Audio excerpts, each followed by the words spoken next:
20 minutes past the hour. Welcome back. Thom Hartmann here with you. It's Columbus Day. Today is Columbus Day. If you fly over the country of Haiti on the island of Hispaniola, the island on which Columbus landed, it looks like somebody took a blowtorch and burned away everything green. Even the ocean around the port capital of Port-au-Prince is choked for miles with the brown of human sewage and eroded topsoil. From the air, it looks like a lava flow spilling out into the sea. The history of this small island is in many ways a microcosm for what's happening in the whole world. When Columbus first landed on Hispaniola in 1492, virtually the entire island was covered by lush forest. The Taino Indians who lived there had an apparently idyllic life prior to Columbus, from the reports left to us by literate members of Columbus's crew, such as Miguel Cuneo. When Columbus and his crew arrived on their second visit to Hispaniola, however, they took captive about 2,000 local villagers who had come out to greet them.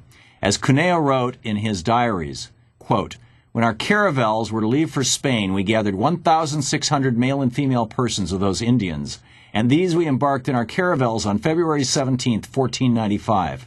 For those who remained, the remaining Spaniards, we let it be known to the Spaniards who manned the island's fort in the vicinity that anyone who wanted to take some of them could do so to the amount desired, which was done." In other words, they gave away the slaves, the Indians.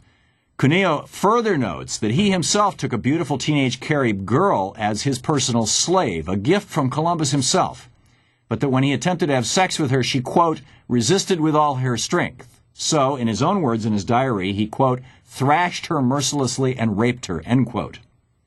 While Columbus once referred to the Taino Indians as cannibals, a story made up by Columbus, which is to this day still taught in some U.S. schools to help justify his slaughter and enslavement of these people, he wrote to the Spanish monarchs in 1493. This is quoting from Christopher Columbus. "It is possible, with the name of the Holy Trinity, to sell all the slaves which it is possible to sell. Here there are so many of these slaves, and also Brazil wood, that although they are living things, they are as good as gold." Columbus and his men also used the Tainos as sex slaves. It was a common reward for Columbus's men for him to present them with local women to rape. As he began exporting Tainos as slaves to other parts of the world, the sex slave trade became an important part of his business. As Columbus wrote to a friend in 1500, quote, "100 castellanos, a Spanish coin, are as easily obtained for a woman as for a farm, and it is very general that there are plenty of dealers who go about looking for girls. Those from 9 to 10 years old are now the most in demand," end quote, from Christopher Columbus. However, the Taino turned out not to be particularly good workers in the plantations that the Spaniards and later the French established on Hispaniola. They resented their lands and children being taken and attempted to fight back against the invaders. Since the Taino were obviously standing in the way of Spain's progress, Columbus sought to impose discipline on them. For even a minor offense, an Indian's nose or ear was cut off so he could go back to his village to impress the people with the brutality the Spanish were capable of. Columbus attacked them with dogs, skewered them with pikes, and shot them. Eventually, life for the Taino became so unbearable that, as Pedro de Cordoba wrote it to King Ferdinand in a 1517 letter, quote, "As a result of the sufferings and hard labor they endure, the Indians choose and have chosen suicide. Occasionally 100 have committed mass suicide. The women, exhausted by labor, have shunned conception and childbirth. Many, when pregnant, have taken something to abort and have aborted. Others have, after delivery, have killed their children with their own hands so as not to leave them in such oppressive slavery," end quote. Eventually, Columbus and later his brother Bartholomew Columbus, who he left in charge of the island, simply resorted to wiping out the Taino altogether. Prior to Columbus's arrival, some scholars place the population of Haiti, Hispaniola, at around 16 million, at around 1.5 million people. By 1496, it was down to 1.1 million, according to a census done by Bartholomew Columbus. By 1516, the indigenous population was 12,000. And according to Las Casas, who was there, by 1542, fewer than 200 natives were alive. By 1555, on this island, every single one was dead. This isn't just a story about Hispaniola. The same has been done to indigenous people worldwide. Slavery, apartheid, the entire concept of conservative Darwinian economics have been used to justify continued suffering by masses of human beings. Dr. Jack Forbes, professor of Native American Studies at the University of California at Davis and author of the brilliant book Columbus and Other Cannibals, uses the Native American word Wetiko to describe the collection of beliefs that would produce behavior like that of Columbus. Wetiko literally means cannibal, and Forbes uses it quite intentionally to describe these standards of culture. We, as he said, eat or consume other humans by destroying them, destroying their lands, taking their natural resources, and consuming their life force by enslaving them either physically or economically. The story of Columbus and the Taino is just one example. We live in a culture that includes the principle that if somebody else has something we need and they won't give it to us, and we have the means to kill them and get it, it's not unreasonable to go do it, using whatever force we need to. In the United States, the first Indian War in New England was the Pequot War of 1636, in which colonists surrounded the largest of the Pequot villages, set it afire as the sun began to rise, and then performed their duty. They shot everybody, men, women, children, and the elderly who tried to escape. As Puritan colonist William Bradford described the scene, it was a fearful sight to see them thus frying in the fire, and the streams of blood quenching the same, and horrible was the stink thereof. But the victory seemed a sweet sacrifice, and the colonists gave praise thereof to God who had wrought so wonderfully. The Narragansett Indians, up to that point friends of the colonists, were so shocked by this example of European-style warfare that they refused further alliances with the whites. Captain John Underhill ridiculed the Narragansetts for their unwillingness to engage in genocide, saying the Narragansett wars with other tribes were more for pastime than to conquer and subdue enemies. In that, Underhill was correct.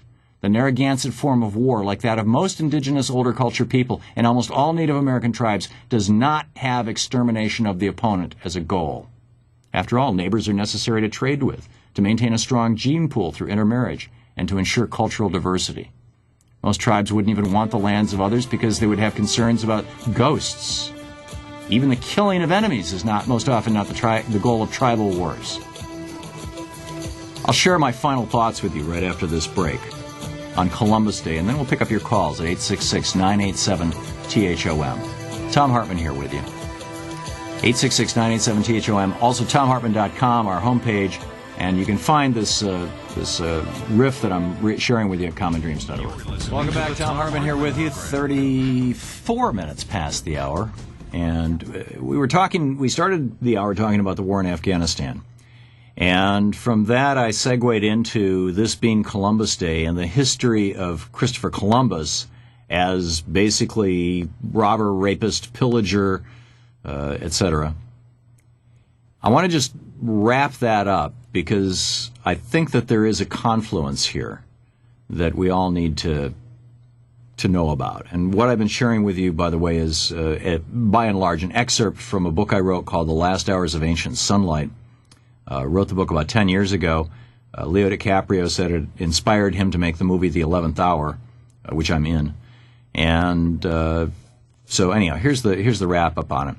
Wetiko is a word that describes, it literally means cannibal, but it describes stealing the lives of others, and a Native American word. This Wetiko type of theft and warfare is practiced daily by farmers and ranchers worldwide against wolves, coyotes, insects, animals, and trees of the rainforest, and against indigenous tribes living in the jungles and rainforests. It's our way of life. It comes out of our foundational cultural notions. So it should not surprise us that with the doubling of the world's population over the past 37 years has come an explosion of violence and brutality. And as the United States runs low on oil, we're now fighting wars in oil-rich parts of the world and pipeline-necessary Afghanistan. It shouldn't surprise us that generals want more troops. Remember psychologist Abraham Maslow's famous dictum, when the only tool you have is a hammer, every problem looks like a nail. It shouldn't surprise us that the rich want more tax cuts. It shouldn't surprise us that multimillionaire health insurance cartel leaders, I call them gangsters, give millions to politicians to ensure single payer never passes, leaving the average person in the iron grip of the very rich. These are all dimensions, after all, of our history of patriarchy, hierarchy, and slavery, which we celebrate on Columbus Day. But if we wake up, and if we help the world to wake up, they need not be our future. So, my thoughts on Columbus Day, and frankly, this ties into Afghanistan. Afghanistan need not be. I mean, we can take a different path on this. 866-987-THOM, our telephone number. Gordon in Tacoma, Washington. Hey, Gordon, welcome to the show. Hey, Tom, how's it going? Great. What's up?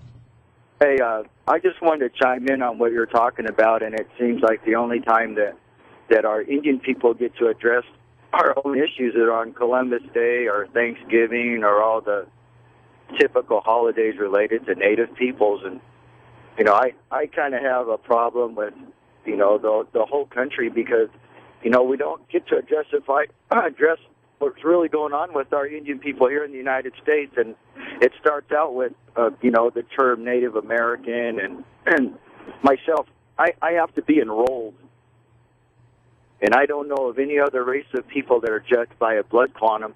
I wouldn't go up to Tom and go, hey, man, how much white are you? Right, but isn't that enrollment so that you can be part of a nation that's technically independent of the United States and entitles you to some benefits? I mean, isn't there some value in that? I'm not, you know, I'm not defending a bizarre system here, but it's, you know, it's like that now, but it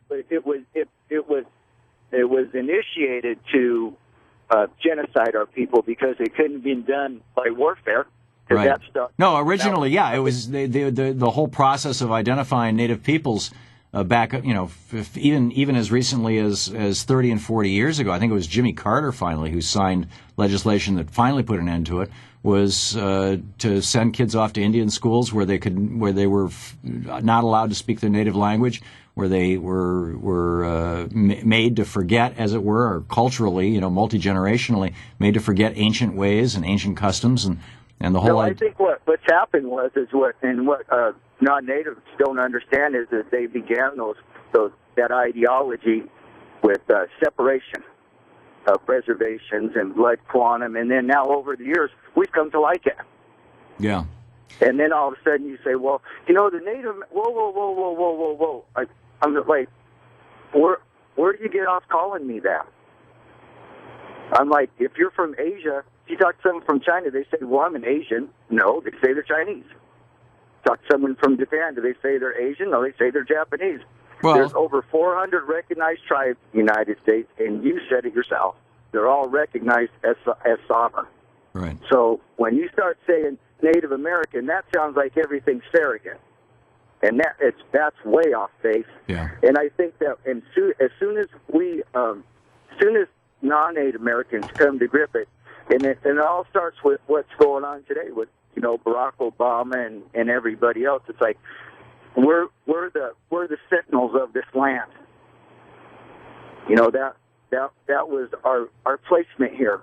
Mm-hmm. And it seems like every time that we start talking about anything political, it's blacks and Hispanics and blah, blah, blah. And then everybody goes, well, let's put the Native Americans to the side just a second. Yeah. Every time I hear that, well, let's just put them to the side. Well, let's not really address that part of it, that we wanted to genocide them off the face of this planet so Manifest Destiny can go from Portland, Maine to Portland, Oregon. Right. You know, and I just think if it wasn't tragic, it'd be comical. Yeah. You know, you got 70,000 people in stadiums rooting for the Redskins, and I'm going, hey, man, where do you get off doing that? And then you want to be democratic and politically correct by calling me a Native American, and the whole system kind of just, let's put that to the side for a second. Yeah. No, Gordon, and the only reason that we have a voice, Tom, is that we have something that no other minority has. We have our own land. Yeah. And that's the only reason why 1.5 million people out of 300 million people have a voice in D.C. whatsoever. Yeah, and need a louder voice. And Canada has, in many ways, led on this in some very positive ways. Louise and I were up in Yellowknife and Fort Resolution back 10 years ago when the premier of that territory, when it was the Northwest Territories, invited us up to speak, and you know, we met with the council, the only legislative body, the MLA, the only legislative body in the world that works by consensus, And, I mean, it's really remarkable what the Northern Canadians have done and how they figured it out. Gordon, I have to move along, but thank you very much for the call and for your thoughts and sharing generously with us. Thank you. In fact, I'd like to share a story with you, Gordon, and with my listeners. Why? Because the question often arises, why did Europeans come here and kill people? I mean, what's the why the genocide? Where did the craziness begin? And I remember many years ago, this was again probably about a decade ago, there's a annual conference in upstate New York that is put on by a friend of ours who publishes a newspaper there. Her husband is Native American, and it's called the Harvest Gathering. And at this conference, they wanted to have, quote, elders from a whole bunch of different groups from around the world. And so there were several Native American elders, people from several Native American tribes. One of them was a fellow by the name of Frank, who was from a tribe in Canada that I can't remember the whole name of and couldn't at the time, could hardly pronounce. And I mentioned Frank because he's the one that the story is about. Frank has since died. Unfortunately, he was a great man, but he was a wise elder at that time. They brought a fellow from the Brazilian rainforest up. They brought a fellow up from Ecuador, a native from Ecuador. There was a shaman from Africa. There was an African American shaman, as it were, elder. And I was the white guy elder. And we had this council fire, and we're sitting around the fire, the 5 or 6 of us, who were the, quote, elders, and then around us, then there's the fire, and then around us there were, 300, 400, 500 people. And a lot of them were young people. And a lot of the young people, kids in their teens and 20s, young people in their 20s, were dressed up in native garb, buckskin and whatnot. And Frank was sitting next to me, and he looked out at this crowd, and we were just sitting there, kind of softly talking to each other. This was before the whole hoop-de-doop started. And he said, "Look at those white kids wearing buckskin." He said, "Why would your people want to dress up like Indians?" He said, "Our lives are hell. We have been spat on and killed and crushed and murdered and chased, and we're still discriminated." He said, "Why? Why would you think it's cool? Why do white people, why do they want to be like us? I don't get it."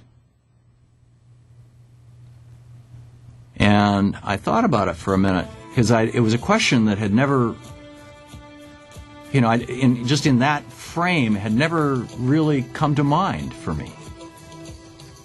And then all of a sudden I got it.